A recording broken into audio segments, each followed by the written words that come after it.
Howdy! Today I'm showing a couple of cards from my collection that are more interesting than they first appear. To start off, I've got the prop card of the Chimney from the Armorer's Forge from the Mandalorian Season 2 set. These cards come with either the image of the Armorer or the Mando on the front. Despite Mando being a much bigger character, I think the card with the Armorer is the one to get since it was her forge after all. Plus, there are relics of the Razor Crest, and for those, the best character to get is obviously the pilot and the captain of the ship himself. And if you were to get both relic variants, you probably wouldn't want to have both cards with the image of Mando next to each other because that's boring. These prop cards are on the pack odds of the Season 1 set despite never being included in it. Each character relic variant per combination comes in variants out of 1, 10, 25 or 50, totaling 86 cards overall. And since the Chimney card has only 2 possible characters on the front, it's rarer than the more desirable Razor Crest. My issue with these cards is that they all look the same and the small relics of the Chimney and Razor Crest are indistinguishable. Also, side note, the less rare cards with the parallel color matching the relic look better than the over-the-top gold variants. The card feels unnecessarily thick, like it won't fit in a 130 points magnetic holder. 180 points one is probably the way to go, which I'll test once I get my hands on one. I wish card manufacturers would provide card thickness information on the checklists. I've never seen them do that though. Occasionally, if a card is cheap enough, I'll get it before seeing the movie to hype myself up. And I remember these Tomb Raider costume cards being obtainable for a similar cost to what going to a cinema costs, with the difference being with the card after watching an older movie I'd still have something to show for it. There are a total of 3 different Angelina Jolie costume cards between the 2 movie sets, with the Silk Dragon jacket card being the one with interesting variants. Generally, interesting rare wardrobe cut variants is something to pay attention to, as those can be worth magnitudes of the base price.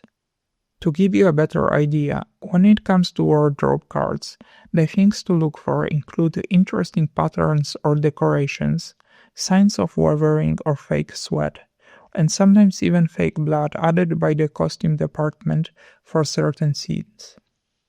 I gotta say, these are overall very well executed costume cards. On the back they clearly state that these were actor worn and even point to the scenes that they were used during. With 2 cards you get close to full figure photographs, which is nice for a change as I think we get way too many headshot photographs on cards these days. I decided on the swimming wetsuit costume as this was the first time I came across a wetsuit in any trading card set. Rumor is that the full body wetsuit was required as covering the actress's tattoos with makeup for the water scenes was not feasible. There is a lot of skepticism among old-time collectors surrounding the Angelina Jolie autographs. Her fake autograph cards have reportedly appeared on eBay over time. At some point, Beckett began requiring additional JSA autograph authentication when grading certain Inkworks cards, including the Angelina cards. I got this autograph because of Amy's portrayal of Ruth in the Person of Interest TV show. As good as Person of Interest was right from the start, it was the Ruth and Elias characters that elevated it to the real highs. She signed cards for Angel and Supernatural. I went with this Supernatural card as I liked the selected photo best. There is also the fact that she was older in Supernatural and therefore looking closer to her age as Ruth in Person of Interest and Claire Sanders in Dollhouse. The Pieceworks autograph card notes on the back that the item was indeed shown worn by the actress. However, I've noticed a consistent issue with the autographs having many white spots on the signature, as if the ink didn't adhere to the card properly. The other set known for having this problem is the 2005 Topps Batman Begins, and I also observed it on some Artbox Harry Potter cards, like for example the Twins. A while ago, someone listed a large number of Inkworks contracts on eBay. These were the agreements talent signed when doing the cards. Some contracts contained the exact card counts, while others didn't specify them. Most of the listings had the card counts blurred, which is unfortunate for us bystander collectors. With the witnesses, you'll occasionally come across known people from the TV shows and movies, as is the case here with Amy's husband, who is also an actor. Speaking of Inkworks, I often see autographs with the gold top loader Inkworks sticker listed on eBay. The redemption cards were indeed sent to collectors with these stickers. But most of the autographs getting listed with such top loader stickers were never available as redemptions and come from the Inkworks liquidation. The stickers on the non-redemption autographs shouldn't carry in my book any meaningful extra collectible value, since the same autographs were pack inserted without the stickers. The Inkworks liquidation is a big mystery to me. I just don't get how they had so many leftover autographs that we still see getting listed to this day. From what I've read, Inkworks had a significant presence at many trading card shows back then. So maybe they were holding back some cards for giveaways and promotions? That still seems like a stretch given the number of the cards that do get listed. Speaking of stickers, I really don't like cards being distributed with them. They often obscured part of the autograph, making it hard to tell if the signature runs off the card. Also, I prefer my cards UV protected in fresh magnetic holders, but many collectors assign insane value on the stickers being intact. On a different note, I sometimes check autograph signing prices at conventions out of curiosity, just to compare them with pack-inserted autograph prices on the secondary market. I came across a European convention doing something I've never seen before. I'm talking about the one-on-one and to a lesser extent meat and snack auctions. So while in North America at the table signings you might be able to get a couple sentences in, here they give you an option for a longer conversation under more natural circumstances. The 2007 release of the DC Legacy set by Rittenhouse Archives coincided with a huge spike in sketch card popularity. Lots of interesting things were happening at the time. To start with, this set was one of the first ones to contain pack-inserted puzzle sketch cards, and at the time the puzzle sketch cards were never inserted in the same box, making completing a puzzle tough.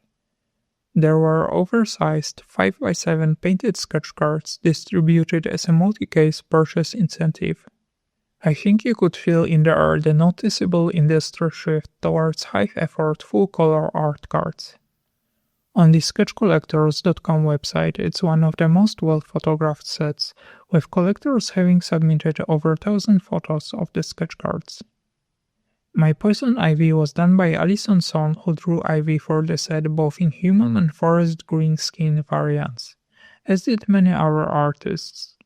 The full figure or 3/4 of a figure sketches are generally pretty rare to this day, with most characters being drawn in close-up portraits. Although sketch cards are widely referred to as being one of a kind, sometimes repeats within the same set do happen. Like for example these sketches with only minor changes to the background or character proportions. Other sets known for having repeat sketches by design are the Battlestar Galactica with the incentive sketches, and the top Star Wars Rogue One with the pack-inserted sketches.